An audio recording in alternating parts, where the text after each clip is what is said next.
السلام عليكم ورحمة الله وبركاته. كلانتي wanaagsan asxaabay meel kastood naga daawanaysaan ku soo dhawaada mar kale iyo mid kamid ah barnaamijyada ku talagalnay waa barnaamijkeeni ugu horeeyay maanta oo talaada aan idin soo gudbanayno taariikhduna waxa ay ku beegan tahay 18 bisha Agoosto sanadka 2026. haddaba barnaamijka waxaanu ku soo qaadanaynaa wararkii ugu waaweynaa ee soo kordhay intaynu kala maqnayn. afayeenka ciidanka ilaalada kacaanka Iran oo shir jaraa'id qabtay. Erdogan oo telefoonka kula hadlay Trump. markab marayay marinbiyoodka Hormuz oo saakay mar kale nagta laga saaray. iyo Iran oo beenisay weerarkii dhawaan lagu qaaday madaxa maamulka Kurdistaanta Ciraaq ee dalkaasi Ciraaq oo xafiisyadiisii dhawaan diyaarada droonisa lagu weeraray. haddaba tolow yaa weeraray wararkaas oo faahfaahsan ayaa soo kordhay intaynu kala maqnayn barnaamijka ayaynu ku soo qaadan doonaa. inta aan ku jirnana waxay warar soo kordha waan idin la socodsiin doonaa. kulanti wanaagsan asxaabay meel kastood naga daawanaysaan ku soo dhawaada barnaamijkeennii ugu horeeyay. maanta waa talaado taariikhduna waxay ku beegatahay 18 bisha 8 2026.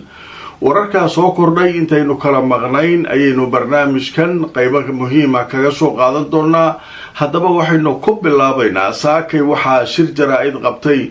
afhayeenka ciidanka ilaalada kacaanka Iran. haddaba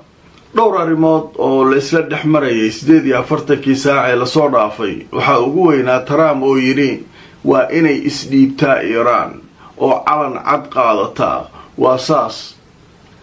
waxaa sidoo kale lagu soo beegayaa shirarkan jaraa'id Trump hadalkiisa iyo hadalkan afhayeenka ilaalada kacaanka Iran waxaa dhammaaday 60 maalmood ee xabad joojinta kumeel gaarka ahayd ee lagu soo heshiiyey. inkastoo dhowr jeer nagta la iska saaray laakiin xabad joojinta xoogaa sibay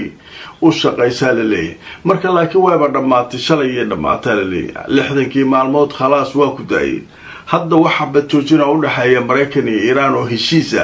oo kala celinaya ma jiro. nin walba awoodiisa la waayo laakiin waxaa lagu kala joogaa nin walba waa la isbartay nin walba meeshiisu fadhiyaa. marka afhayeenka ilaalada kacaanka Iran ayaa saakay shir jaraa'id la soo kalahay oo qabtay. haddaba wararkii ugu dambeeyay waxaa Al Jazeera qoraysaa afhayeenka ciidanka ilaalada kacaanka Iran ayaa waxa uu sameeyay hadal ayuu soo saaray sida ay sheegtay wakaalada wararka Iran ee liiraado Tasniim. waxa uu yiri afhayeenku hadal weyn oo ah wadada kaliya ee u furan madaxweynaha Mareykanka Donald Trump waa inuu ictiraafaa guul darrada ka soo gaartay dagaalkii uu nala galay sidoo kalena uu fuliyaa shuruudda Iran sida uu hadalka u dhigay afhayeenka. wuxuu dhanka kala sheegay oo uu ku celiyay dhowr jeer waliba in arinta muxaadathadka ama wada hadallada sirta ee la leeyahay waxay dhex mareen Trump iyo ciidanka ilaalada kacaanka Iran. wuxuu yiri arinkaasu ma aha mid jira oo wax ka jira ma jiraan. mana jiraan wada hadallo daaha gadaashiisa oo dhex maray Trump iyo madaxda ciidamada ilaalada kacaanka Iran. wax dhex maray ma jiraan. marka arrinkaas marka ninkan qodobadaas muhiimka ayuu ka hadlaalay. wuxuu leeyahay inaa ictiraaftid qiratid alhazima guul darro inaa qiratid waa yidhi Trump. meelahan ka qeylqeyle Iran calan cad ha qaadatay kan ha qaadatay maxaa qaadanaa ku jibinaa liir dagaalka kaaga adkaaday haddaad tabar hayso soo soco haddee. marka ninkaa shirkaa jaraa'iduu saakay qabtay isagoo u jawaabaya hadaladii Trump ka soo yeerayay saacadihii la soo dhaafay. dhanka kale war cajiiba soo baxay oo siyaabo kala duwan saaka looga hadlayo. dhawaan waxay ahayd markii la yiri diyaarada droonisa ayaa lagu weeraray xafiiska ninka madaxda u ah maamulka Kurdistaanta Ciraaq ninka la yiraahdo Barzani. ninkan waa ninka warbaahinta Mareykanku ay soo dusiyeen oo yiraahdeen waa ninka Trump uu la hadlay uu yiri ila hadal si ciidanka ilaalada kacaanka Iran maadaama labada dhanba isagoo xiriir fiican la leeyahay. ninkii marka gurigiisa ayaa diyaarada daroonisa lagu weeraray markiiba marka iiraana loo saaray iiraan waxay tiri ninkaan annaga waxba nagalama dhexeeyaan maxaa u weeraraynaa gurigiisa ee cidda nabadda diidan wadaxaajood kastoo la sheega run ha ahaada ama been ha ahaata diidan waa israa'iil ay yidhaahdeen israa'iil ha laga baarin dhee sheekadii marka way qasmatay haddaba markaan tuso wararkii ugu dambeeyey iiraan waxay beenisay inay bartilmaamaysatay xafiiska ninka la yidhaahdo barazani haddaba warar kala duwan ayaa laysla dhexmarayay oo markaa ku saabsan sheekadan saacadihii lasoo dhaafay in la beegsaday oo la weeraray xarunta madaxa ra-iisul wasaaraha gobolka kurdistaan ee dalkaasi ciraaq ninka la yidhaahdo masruur al barazani haddaba waxaa la sheegay in diyaarado daroonisa oo iiraan ay samaysay lagu weeraray halkaas laakiin iiraan saakay si kulul ayay u beenisay waxayna sheegtay inaanay wax shaqo ah ku lahayn weerarka la sheegayo in lagu qaaday barazani xaruntiisa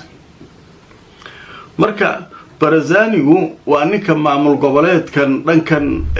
madaxda ka ah waxaa la yidhahdaa ninka xukuumadda madaxda u ah ee kurdistaanta ciraaq waqooyiga ciraaq waxaa ka dhisan maamul goboleed kurdistaan la yidhaahdo oo halkaas ayuu ka dhisan yahay oo dadka kurdiyiinta ayaa leh maamulkaas marka taariikh ahaan dadka intiisa badan way la socdaan inta aan la socdeen waagii sadaam xuseen lala dagaalamayaa waxaa layidhi dadka kurdiyiinta ah sadaam dowladiisu kiimikay ku buufisay kiimika markay ku buufisay dad badan oo kurdishaa dhintay kadib marka waxaa la sameeyey zone ka mamnuuca inay ciraaq soo gasho oo wadamadan reer galbeedka kadibna maamula loo sameeyey ilaa hadda dowladda ciraaq markii sadaam meesha laga saaray xataa maamulkeenaan ku adkaysanaynaa ay yidhaahdeen marka nimankaasu marka waa maamul goboleed gooni u baxsan oo kurdiyiintu ay leeyihiin marka ninkaasu waxaa leeyahay xafiiskiisa la weeraray iiraan waxay tiri annaga maaha ee qoladaas koofiyad yarta ah ha laga baara yidhahdeen annaga shaqa kuma lihin marka diyaarada daroon oo iiraan leedahay kan waa waxaa shaqa ma kuliina yidhaahdeen hawshaasu marka halkaas iyaduna maraysaa mar kale weerar ayaa ka dhacay hormus waa tii xalay aanu idiin sheegnay markab imaaraadku leeyahay in iiraan ay ku qabteen jasiiradda lilaa qasham sida ay sheegtay telefishinka RT uu sheegay isagoo soo xiganayay wakaalada wararka ee faris ee wadanka iiraan xalay sheekadaas meeshaasi joogtay imaaraadkii saaki waa raadiyey wax wara oo markabkan laga haysto uu ka soo saaray maba arkinba saakay wax cusub oo imaaraadku ka soo saaray markabka maark laakiin hadda waxaa soo baxay war kale oo laleeyahay hay-adda dhanka badaha wararkooda qaabilsan ee Britain waxay leedahay markab hormus isku dayay inuu maro gantaal lagu dhuftay yaa iskale weli lama sheegin markabkaas haddaba aanadi tusoo wararkii ugu dambeeyey waxaa la sheegayaa in qayladhaan ay kasoo yeertay kadib markii markab uu ku dhacay gantaal hormus isagoo maraya hay-adda howlgallada ganacsiga badda ee dalka Britain ayaa waxay sheegtay inay soo gaareen qayladhaan kaasoo ku saabsan marinbiyoodka hormus haddaba markabka ayaa waxaa la sheegay inuu la kulmay dhaawac ka soo gaaray gantaalka lala helay iyadoo aan la garanayn gantaalka cidda ku dhufatay xilli la sheegay inuu marinbiyoodka hormus ka baxayay oo markaa hujuumkan ama weerarkan ayaa la sheegay inuu khasaare gaarsiiyey sida mas-uuliyiinta markabku ay sheegeen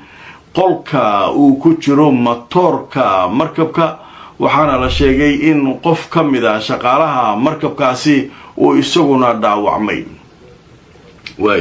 marka ilaa hadda markabkan isagana lama sheegin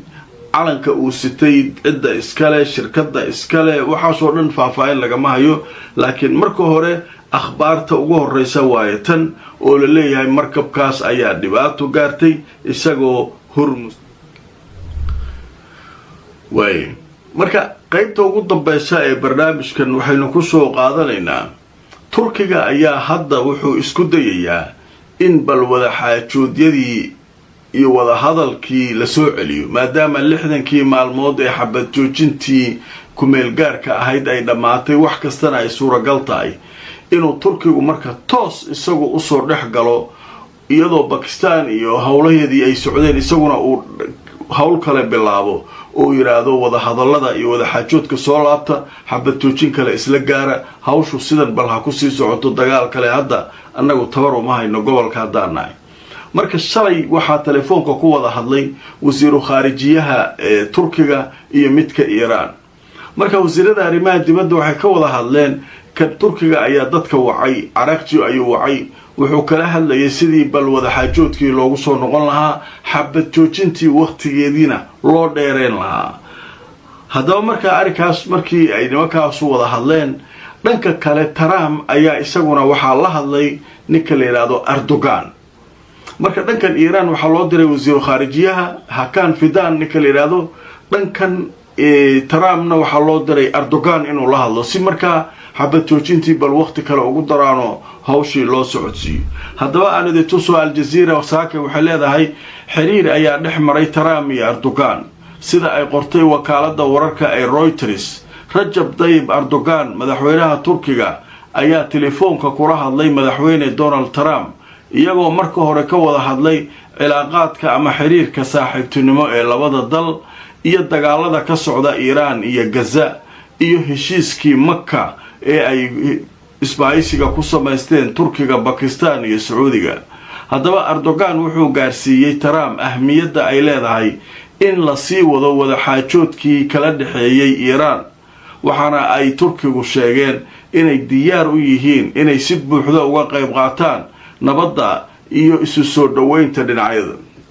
marka Turkigu wuxuu dareensan yahay maadaama 60kii maalmood ee xabad joojintu ay dhamaatay